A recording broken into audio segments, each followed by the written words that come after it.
Ayos pa kaya? 1, 2, 3. Ito ang laging iniisip ko kapag bumabiyahe ako. Ang worry ko, baka tumiri kami sa kalye. Kaya minsan naipost ko nga to sa page ko. Mga tol, baka meron tayo dyang mga katropa dyan na na mekaniko. At yun nga, ang daming nag-message sa atin. Buti na lang, ako tong comment na to. At eto na nga. Good morning, good morning! Hindi, iba pala yun. Pupunta tayo ngayon doon sa shop ng kapatid na kung saan ipapacheck natin itong ating sasakyan dahil meron akong mga narinig na mga minor na ipapagawa natin ngayong araw. At ano pa ba?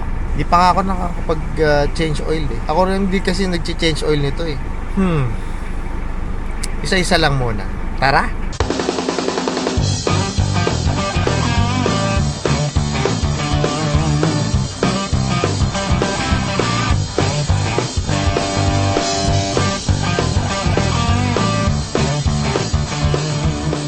Yun, akala ko sa gubat na tayo lalabas eh.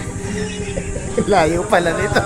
Ito, nandito tayo ngayon sa AJ Auto Repair Shop. Dito yan sa Bandang Tansa.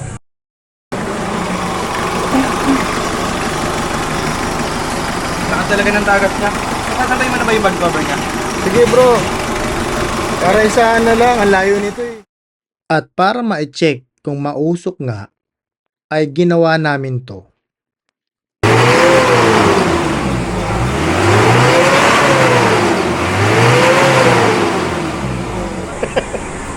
Hindi tayo nag-iiyaw guys. Oh, yan dumi na nito, Brad. Bungad pa lang, oh. Bungad pa lang. Wala pa sa loob. Teka, kung ano, palitan na natin to. Hindi ko pa yan napapalitan eh. Filter, oh. Nagka-problemang malaki sa sasakyan. Mga ganito, plastic. Pagka umabot na ng 10 years yung unit, lumulutong po yan. Minsan pag isama pa lang, kahit di mo pa dinidiinan, babasag na siya. Pero sa unit mo naman, tignan mo. Okay pa. Yun, buo naman. 9 years na to tol eh. Ay, may 10 years ka na, malapit na.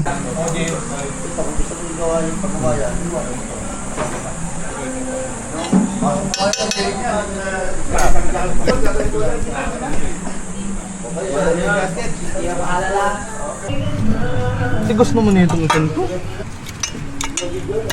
Ngayon lang kasi kakalasin eh. So,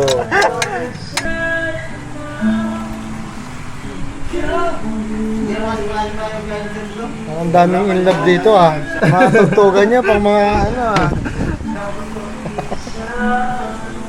So yun, pagpasok mo dito medyo matino-tino. Pero dun sa bungad, grabe, doon kumapal. Yan siya.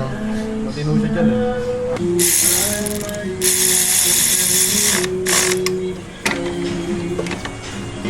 Dalawa kasi yan, ito 500 eh. Sa ilalim. Sa loob. Tablet dito. Mukha namang buko. Tapos ito talaga yung pinaka timing belt. Dalawa po siya. Balancer belt, timing belt. Ito may timing din po yan. Meron din siya. Kaya kakalasin. Pero okay pa. Magagamit mo pa to. Oh ha? Tagas. Kasi kung hindi tagas yan, wala dapat lang yan. Wala dapat lang. Ba't siya tumagas dahil sa gasket? Matigas na.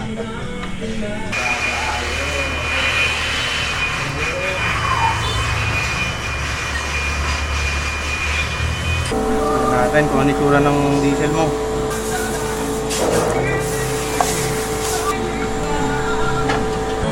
Hindi pa gaano mo dumi ha? Saka kumakarga ng fuel. Saka kumakarga ng fuel. Sa Phoenix. Malinaw ko. Yung mga buong yan brad oh. Ano po yan? Mga dumi galing sa tangke mo. Hmm. Mga debris na rin na maliliit.